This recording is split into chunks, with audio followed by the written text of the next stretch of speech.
Do you guys like the new wallpaper? Changed it out from the typical black one right up here because, oh no. It's stuck. Oh no. Oh no. Oh shoot. I like this nice old chestnut. I like to change it up from the typical black wallpaper that I like to use, but the funny part is that it's pretty similar to my skin tone. So I just look like a floating blue shirt. So it's gonna be pretty good. So one day I'll have a proper intro for my channel, but today is not that day. Today's not that day.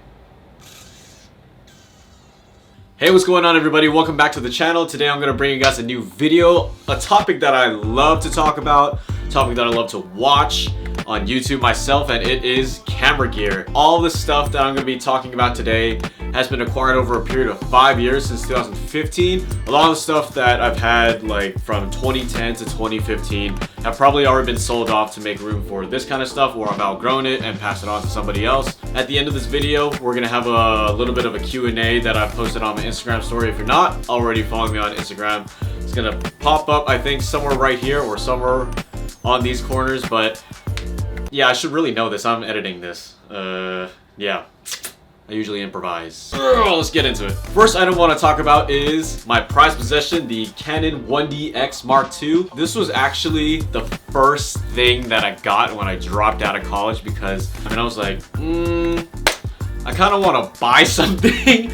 And I was debating between a car or this. A car or this, and now you're wondering like, wait, how much is the car and how much is the camera? I got this camera for $4,200 new, and it was very expensive, but the reason why I chose this over a sexy car is because the car would just take money out of me, gas, maintenance, and all that jazz.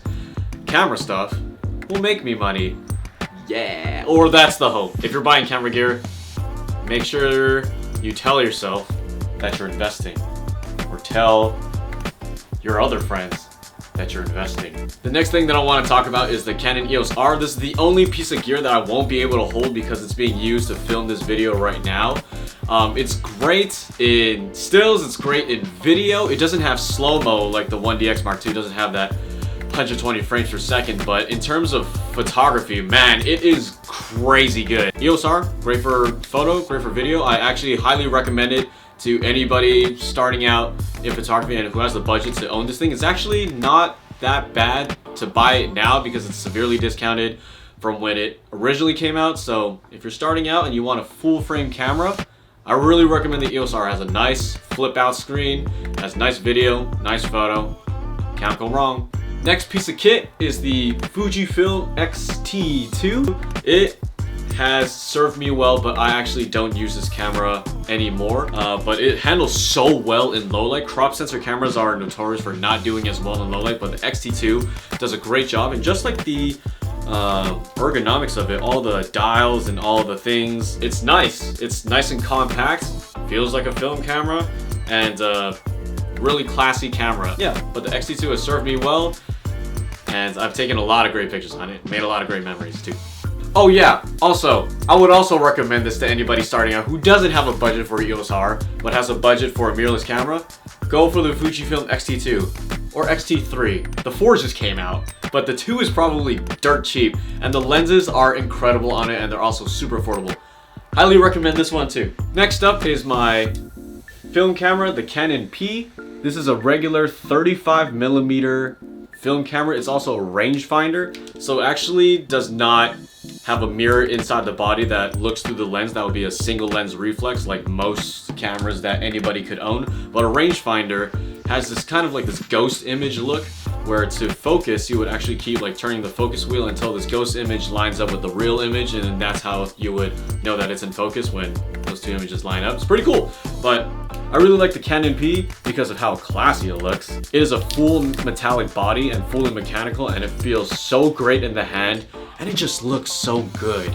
I mean, yeah, but I've been really getting into film photography, really pouring money down that hatch. It doesn't feel that great, but it's fun, it's nice. The look of film is very, very nice, and really, it's just fun. It just looks good and it's just awesome. I will talk more about that in another video, but Canon P, solid film camera pickup.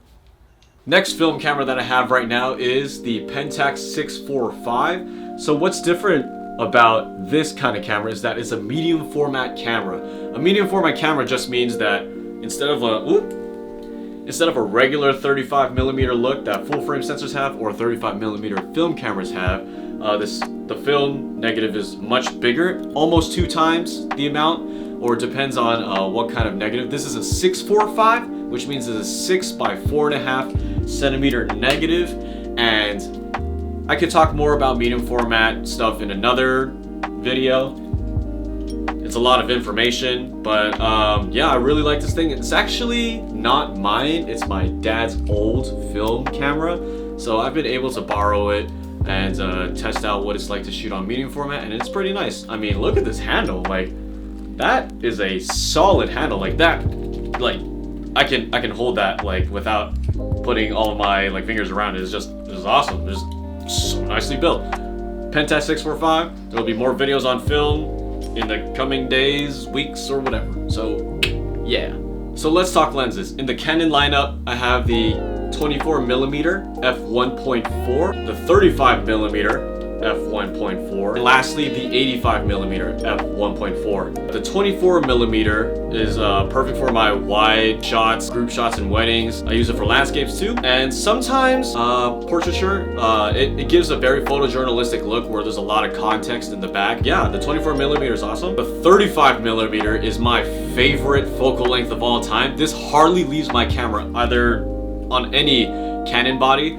It's perfect for me personally. People either choose the 35 or the 50 as their go-to, but 35 is more for me because it just does everything so well in terms of like my way of thinking and creativity. It's great for portraits because it's just punching enough. The depth of field is just shallow enough to give you a nice, good old portrait look, but it's nice and wide for a contextual portrait, and we could talk about that more in a video later on. But the Canon 35 is so awesome. The Canon 85 f1.4 is great too for portraits and for weddings, and the great thing about it is that it has, I don't know if you can tell, but it has image stabilization. There's a floating element inside the lens, and it allows you to, like, you know, be stabilized like as you're like shaking about. And the more punched in, or the higher the focal length, like 85, 100, 70 to 200, the more punched in the lens is, the more pronounced the shake will be. And having image stabilization is so key when light is not available and you have to crank down the shutter speed to make room for more light, or whatever it is. Image stabilization is so helpful in anything that you can do with a camera. So that's it for camera bodies and camera lenses. Now to talk about some miscellaneous gear that I have. DJI Mavic Pro 2. This thing is a beast. I mean, drone photography and aerial shots really adds a nice good old flair to your content, to what you can offer for clients, and you could charge more just by having this. Alright, the next thing I want to talk about is the Atomos Shinobi, or Atomos Shinobi. Probably Atomos. Atomos Shinobi, it is a 5-inch monitor. I use this when I'm filming with 1DX or with the EOS R, and it's great because this 5-inch monitor is way brighter and way bigger than the screens, the LCD screens that you would get on the camera. I mean, those things are, they're good enough to record most things, but if you want a really accurate picture, there you go, you have this. And the greatest part about it is that you can smack on your LUTs, install all those bad boys in there, and you can see the final product as you're shooting it. Just use such peace of mind when you're filming, because you don't have to question what it'll look like when you're editing it in post. But I also have the Atomos Ninja 5, which is, why am I pointing at it? You can't see it, but it's attached to my EOS R right now. It actually allows the EOS R to turn into a mini cinema camera because it unlocks the video capabilities that can be pushed to shoot 4K, to shoot C-Log, and all this other like grandiose things that just make the video look good. So believe me when I say that that piece of kit is super cool. They kind of do the same thing. This one doesn't actually record anything, it just shows you what's on your camera. But the Ninja 5 that I'm pointing to right now looks exactly the same thing as this, but it actually records stuff into it. So it's not going into the memory card of your camera, it's going into the memory card of the monitor. Super cool. More videos on that later, but yeah. This thing is probably like the A great investment. Great investment. This is the APUTURE MC. I have two of these bad boys because, whoa, shoot! But they are full RGB lights. So this one is white right now, and this one is red, and you can control all of those in the unit itself. It's super cool. I mean, it has saved me when I'm like doing portraits and the light is going dark, or like I'm outside and I need to like fill in or whatever. Like sometimes I would use it in my YouTube videos. I don't know if you guys can tell. It's very subtle when you put it anywhere in the background, but it's cool. This can like save you in night shoots. This can make any photo look interesting if you want to do like some tonality or color contrast or whatever. But the APUTURE MC is super duper cool. Actually super affordable too, so I really recommend it. And the last light I want to talk about is the thing that I'm pointing to is off camera right now, but it is the APUTURE 120D Mark II. If you watch any YouTuber who does photo or does video, they talk about this thing like it's their family relative or their long lost brother. This thing is so good for any use of like YouTube videos or outside studio stuff or indoor studio stuff. It is the best light out there. I mean, there's the 300, I think, Mark II, 300D Mark II, but that thing is crazy expensive. The 120D is more than enough for like what you would ever need, and it's great. I mean, I'm filming at like 5 p.m. right now, but the light is dwindling, but this thing is a constant light. So soft. Softbox is great. That doesn't come with it. You have to buy it separately, but it is so great. I mean, I love using it for commercial shoots and for YouTube stuff like this. So yeah, I think that's most of the gear that I wanted to talk about. The other pieces of gear, they're not really important. They're like headphones or whatever, like tiny little things, but I think it's time to dive into some Q&A that I like posted up on IG, so we'll dig into that real quick. All right, so the Q&A portion of this video. What's the one piece of gear you didn't need but splurged on? I have two answers for that. One is this thing. So inside of this is a circular polarizer. The reason why I think that I wasted my money on that is because I only used it a handful of times for car photography to get the glare off, and I haven't been able to find any use for it in other forms of photography or video really, and it was kind of expensive and I just really didn't need it. Another thing that kind of like ties for that answer is a macro lens that I got for Canon. It's the 100mm macro f2.8. And I hardly use that camera for macro purposes. It's great for portraits actually. It's really sharp, but it's kind of a slow lens for most scenarios. It's f2.8, but it's not true f2.8. It's a little darker than that. And for weddings, I would only use it for like one wedding ring shots, and that's it. So that was a waste. I sold that one pretty recently, so yeah, there's that. Best lenses to invest in. Ooh, good one. Best lenses to invest in is the 35mm focal length. It could be f1.8 or f1.4, it doesn't matter, or the 85mm f1.4 or f1.8. I think the 35 and 85 are perfect for most cases. Like 35 is it's wide enough for most landscapes. It's also great for portraiture, and for the 85 it's great for portraits in general and for more punched in looks if you're a little bit far away. But I mean, like the 35 and 85 are probably the only things that you would ever need in wedding photography, or for most cases actually. So yeah, 35, 85, or 24 to 70. I think you could go either way. That I just didn't really answer that question definitively. Most challenging part of freelancing. That is great. Most challenging part of freelancing is it's tax season right now, and yeah, that sucks. So I think that's the most challenging part of freelancing right now. It's paying taxes. It really hurts. It really hurts to run your own business. Yeah, that's the hardest part, taxes, and keeping track of stuff related to that. I'm not a finance guy, so I was just like, most rewarding part of freelancing. Oh, that's a good question too. I feel like I'm gonna say that for all these questions. That's useless compliment, but good question nonetheless. Most rewarding part of freelancing is that I get to do what I love, and I get to kind of have a say in what kind of clientele that I want to work with. Like recently, I just booked gigs with fitness people and also fashion people who want to like do like streetwear clothing. I mean, like that's just, those are some of my biggest interests, and I get to be paid to take pictures and take videos of it. I mean, it's super fun, and the people that are behind those projects are really great to talk to, really easy for me to talk to, so it's awesome. That's one of the best parts about freelancing, and I get to sleep in sometimes, so there's that too. Regrets for freelance life? None so far. No, oh, actually, I do have a regret. I did lose a few gigs because I don't own a business card. I still don't own a business card, and I've lost a few gigs off of that, so I don't know why I did that. I still don't have it, and I should really make that. Hi. Hello. How to set your prices? That is a question I will answer in another video. That is a huge topic. What's the optimal lens to use based off shoots like wedding, portraits, or street photography? For weddings, go 35-85. That is probably all that you need. For portraits, 35 or 50 or 85. Those are great. And for street photography, you probably want to go wide, so 35 or a 28 or 24 millimeter for street photography if you're gonna like run around. How to DM models without being creepy? Wouldn't know. Not because I'm creepy, but I don't DM models. Not because I'm creepy. I don't DM models, so I don't know. Be genuine. Don't sound thirsty. I don't know. Jeez. Thoughts on Sony and mirrorless cameras? Mirrorless cameras are great nowadays. I think it's the future. They're turning into tiny cinema cameras. They're great for video. They have like so much capability and functions that DSLRs don't have anymore, or traditional DSLRs don't have anymore.